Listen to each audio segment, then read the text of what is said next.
আস্তে আস্তে স্যার আজ সকালে যে ঘটনা ঘটে সন্দেশখালীতে, সেই ঘটনা নিয়ে কি বলবেন? এই মোবাইলটা সব সামনে দেয়া বাবু দা।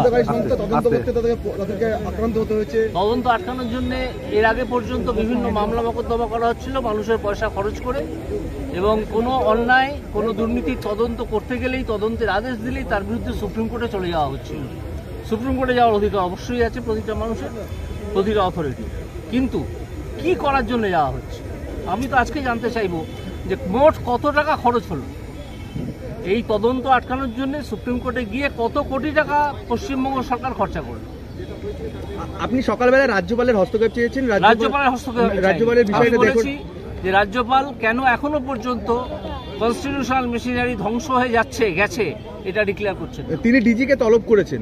দিদি কাকে তলব করেছেন আমি জানি না। সকালবেলা একদম সেখানে কেন্দ্রীয় বাহিনী থাকা সত্ত্বেও সেখানে আক্রান্ত হতে হলো তদন্তকারী সংস্থা। কেউ যদি অর্গানাইজ হয়ে, কারা অর্গানাইজ হয়ে করেছিল সেই খবরটা আপনারা নিন। কারা করেছিল, যারা করেছিল তারা কারা?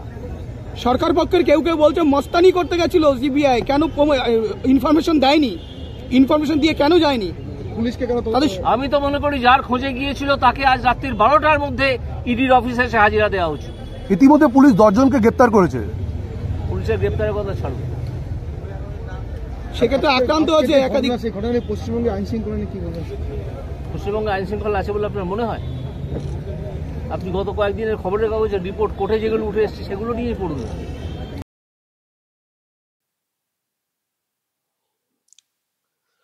প্রিয় দর্শক, আমি শফিকুল ইসলাম এবং আপনারা দেখছেন আরামবাগ টিভি। আজকে জাস্টিস গাঙ্গুলি একটি অনুষ্ঠানে ছিলেন, তো তাকে দেখতে পেয়ে সাংবাদিক মহল আর কি একেবারে চলে যায়।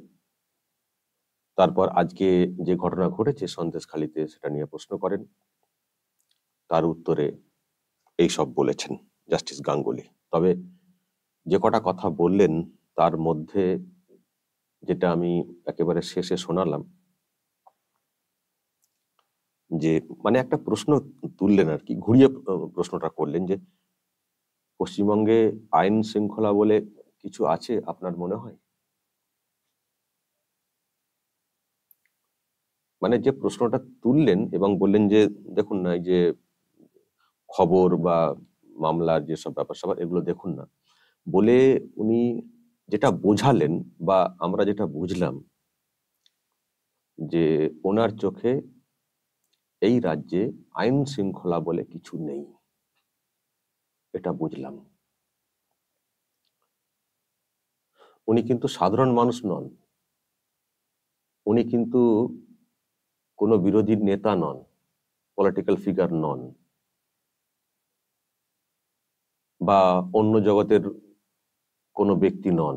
উনি হচ্ছেন কলকাতা হাইকোর্টের একজন বিচারপতি। একজন বিচারপতি উনি বলছেন, একজন বিচারপতির চোখে এটা, যে এই রাজ্যে আইন শৃঙ্খলা বলে কিছু নেই। মানে উনি প্রশ্ন করলেন, মানে ঘুরিয়ে প্রশ্ন করে যা বললেন যেটা আমরা বুঝলাম আর কি, যে একজন বিচারপতির চোখে এটা মোটামুটি ধরা পড়েছে যে এই রাজ্যে আইন শৃঙ্খলা বলে কিছু নেই। দর্শক, তার মানে বুঝুন, এমনিতে আমরা তো বুঝছিলাম, আমরা তো বলি যে এখানে জঙ্গল রাজ চলছে এবং বিরোধী দল এখানে মানে যেসব রয়েছে, তাদের যেসব নেতারা রয়েছেন, নেত্রীরা রয়েছেন, তারা তো বলেন যে এখানে আইন শৃঙ্খলা বলে কিছু নেই, জঙ্গল রাজ চলছে। কিন্তু তারা বললে আবার শাসক দল বলে যে ও পলিটিক্যাল কথা, ওরা কালিমালিপ্ত করার চেষ্টা করছে, এটা বলে শাসক দল আবার সাফাই দেয়। কিন্তু আজকে যেটা শুনলাম সেটা কিন্তু কোনো পলিটিক্যাল ফিগার, কোনো নেতার কাছ থেকে শুনিনি, সাধারণ কোনো মানুষের কাছ থেকে শুনিনি, একজন বিচারপতির মুখ থেকে শুনেছি। হ্যাঁ, উনি হয়তো এজলাসে বলেননি কথাটা, বাইরে বলেছেন, কিন্তু তিনি একজন সিটিং জাজ, তিনি বলছেন, তিনি প্রশ্ন তুলছেন। তার মানে এটা এস্টাবলিশ হয়ে গেল যে এই রাজ্যে সরকার থাকতে পারে, নির্বাচিত সরকার, বহু সমর্থন নিয়ে আসা সরকার, যেটা গর্ব করে বলে শাসক দল, সরকার থাকতে পারে, নতুন করে সরকারে এসে তারা রেকর্ড বৃদ্ধি করতে পারে, কিন্তু সরকারের যে সুশাসন, আইন শৃঙ্খলা মেনটেন, সেটা করতে পারেনি, মানে ব্যর্থ সরকার। এবার মানুষকে সিদ্ধান্ত নিতে হবে, এই অপশাসন চলা বা এইভাবে আইন শৃঙ্খলা মেনটেন না করতে পারা সরকারকে রাখবে নাকি ছুঁড়ে ফেলে দেবে, এটা মানুষকে সিদ্ধান্ত নিতে হবে। সুযোগ আসবে সিদ্ধান্তর মানে জানানোর সুযোগ আসবে, তখন সিদ্ধান্ত নিতে হবে মানুষকে, বাংলার মানুষকে, বাংলার ভালোর জন্য ভেবে। কারণ বিচারপতি নিজে বলে, একজন বিচারপতি কথাটা বলে দিচ্ছেন না, একজন বিচারপতি কথাটা বলে দিচ্ছেন মানে এটা এস্টাবলিশ হয়ে গেল যে এখানে আইনের শাসন নেই, এখানে আইনের শাসন নেই, এটা এস্টাবলিশ হয়ে গেল। এখানে শাসকের আইন আছে, যেটা হিউম্যান রাইট কমিশন ওই 21-এর ভোটের পর বলে গেছিল, সেটা একজন বিচারপতির মুখ থেকে আজকের দিনে দাঁড়িয়ে আমরা শুনতে পাচ্ছি। এটা কোনো কমিশনের বক্তব্য নয় এই মুহূর্তে, এটা কোনো মানে ওই এনজিওর কারোর বক্তব্য নয় এই মুহূর্তে, একজন জাস্টিসের বক্তব্য। তার মানে এটা এস্টাবলিশ হয়ে গেল যে আজকে কত তারিখ, 2024-এর 5 জানুয়ারি, আজকের ডেটে দাঁড়িয়ে এই রাজ্যে আইন শৃঙ্খলা বলে কিছু নেই, এটা এস্টাবলিশ হয়ে গেল। এবার মানুষকে সিদ্ধান্ত নিতে হবে, রাখবে না ছুঁড়ে ফেলে দেবে। দর্শক, আরো কিছু কথা উনি কিন্তু বলেছেন, আপনারা শুনলেন যে ঘটনা ঘটেছে এটা অর্গানাইজড, যেটা আমি সকালেই বলেছি, শুধু হুট করে ঘটনাটা ঘটে যাওয়া নয়, স্পন্টেনিয়াস ব্যাপারটা নয়, অর্গানাইজড, প্ল্যান করে, পরিকল্পনা করে, নির্দেশ দিয়ে এই কাণ্ড ঘটনা হয়েছে। খেদাও, আর যদি খেদাতে গিয়ে সেন্ট্রাল বাহিনী গুলি চালায় তাহলে হয়ে যাবে একটা শীতলকুচি, চলো ইস্যু ক্রিয়েট হয়ে যাবে। এলাকা হচ্ছে মুসলিম এলাকা, মুসলিমদেরকে মেরে ফেলার চক্রান্ত বলে একটা ইস্যু তৈরি করে 24-এর লোকসভা পার হওয়া যাবে। এটা হচ্ছে একটা অর্গানাইজড প্রোগ্রাম। আর যেটা বললেন যে আগে তো কেস টেস মানে তদন্তে বাধা দেওয়ার জন্য তো হতো, মামলা হতো, মানে সিঙ্গেল বেঞ্চ কিছু বললে ডিভিশন বেঞ্চ সেখান থেকে সুপ্রিম কোর্ট এইসব করে আটকানোর চেষ্টা হতো, তদন্তকে আটকানোর চেষ্টা হতো, এবং এর জন্য প্রচুর খরচও করা হয়েছে। আমার তো খুব জানার ইচ্ছে যে মোট কত খরচ হয়েছে, এটাও বললেন উনি। আর এখন তাতেও হচ্ছে না, চলে এবার মারো। এখন তদন্তে বাধা দেওয়ার এটা আরো অ্যাগ্রেসিভ হয়ে যাচ্ছে, আরো মানে পাল্টে যাচ্ছে আর কি। আগে আইনি ব্যাপার আইনি সিস্টেমের মধ্য দিয়ে আটকানোর চেষ্টা হতো, আর এখন হচ্ছে মারধর দিয়ে, এটাও বলার চেষ্টা করলেন, খুব ন্যাক্কারজনক। এবং এটাই আর কি, মানে এইগুলোই প্রমাণ করে যে রাজ্যে আইন শৃঙ্খলা বলে কিছু নেই। আর দর্শক, একটা কথা বললেন যে ওটা একটা ভালো কথা বলেছেন, যদিও এটা এজলাসের বাইরে প্রোগ্রামে বলেছেন, ফলে এটা ততটা গুরুত্ব থাকবে না, কিন্তু এটা যে হওয়া উচিত সেটা পরিষ্কার।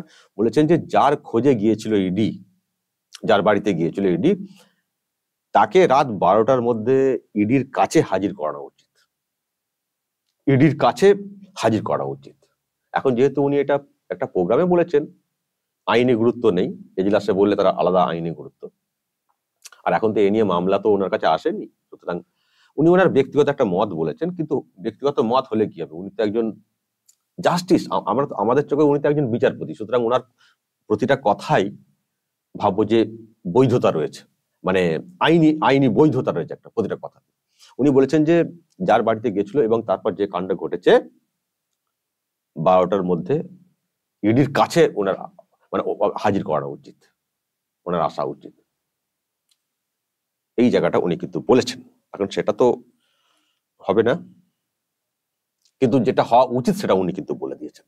সুতরাং যদি কোনো কারণে মামলাটা ওনার কাছে আসতো আজকের ডেটে, উনি হয়তো এই অর্ডারই দিতেন, আর তার সঙ্গে হয়তো আরো কিছু কড়া কিছু বলতেন, এটা মোটামুটি পরিষ্কার। আর দর্শক, দুটো বিষয় আমি বলবো, যেটা মানে যে দুটো ওনার কথা শুনে আমার মনে হয়েছে। যখন একজন বলছিলেন যে পুলিশ 10 জনকে অ্যারেস্ট করেছে, তখন বললেন যে ছাড়ুন তো পুলিশের কথা, তার মানে পুলিশে একেবারেই আস্থা নেই, এটা মোটামুটি আরো একবার পরিষ্কার। আর রাজ্যপালের ওই রাজ্যপাল কল মানে কি ডিজিকে না কাকে ডেকেছেন বলে যে কথাটা বললেন,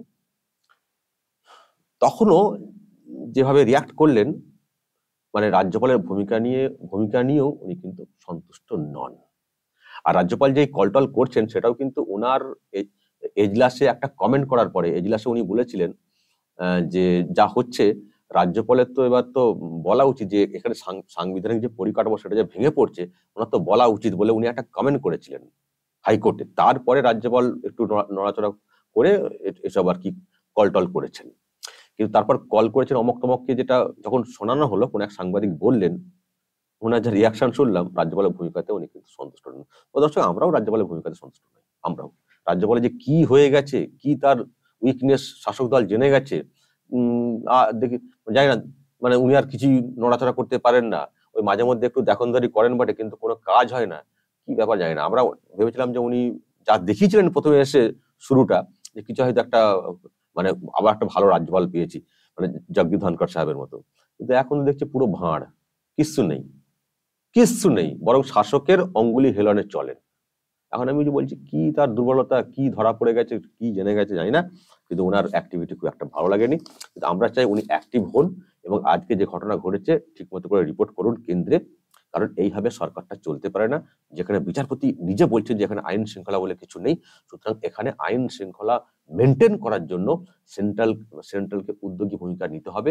তার জন্য যে আইনি প্রসেস রয়েছে, যে সিস্টেম রয়েছে, সেগুলো করতে হবে, সেই ব্যবস্থা করুন। আর ওইভাবে চুপ করে থাকবেন না। যদি নিজের কোনো প্রবলেম থাকে কেন্দ্রের কাছে গিয়ে বলুন, আমার এই প্রবলেম, আমাকে এইভাবে চেপে ধরেছে শাসক, সেটাও বলে ক্লিয়ার করে বাংলার মানুষকে বাঁচান। শুধু নিজের স্বার্থে চুপ করে বসে থাকবেন না।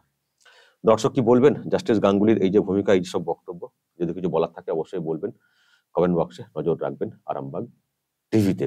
আর একটা কথা কিন্তু আজকে আমি দেখছিলাম টিভিতে বলেছেন, উনি কিন্তু একটা সন্দেহ প্রকাশ করেছেন যে ঘটনা ঘটেছে সন্দেশখালীতে, বলেছেন যে সবটাই ওই এলাকার লোক ছিল তো, নাকি ওই জলপথ দিয়ে অন্য দিক থেকে এসে আক্রমণটা ঘটিয়েছে, মানে বাইরের লোক এসে। তার মানে শুভেন্দু অধিকারী বলেছেন যে রোহিঙ্গা যোগ, মানে দেশের নাগরিক নন এরকম লোকের যোগ। জাস্টিস গাঙ্গুলির কথাতেও কিন্তু এই কথাটা উঠে এসছে। রোহিঙ্গা বলেননি, কিন্তু দেশীয় লোক তো, নাকি ওই জলপথ বেয়ে ওপার থেকে এসে এই কাণ্ডটা ঘটানো হয়েছে। বলেছেন যে সঠিক করে তদন্ত করা হোক, তাহলে ধরা পড়ে যাবে। তার মানে জাস্টিস গাঙ্গুলির মনেও কিন্তু সন্দেহ তৈরি হয়েছে যে ঘটনা ওখানে ঘটেছে বাইরে থেকে লোকজনদেরকে নিয়ে এসে প্ল্যান করে এগুলো করা হয়েছে।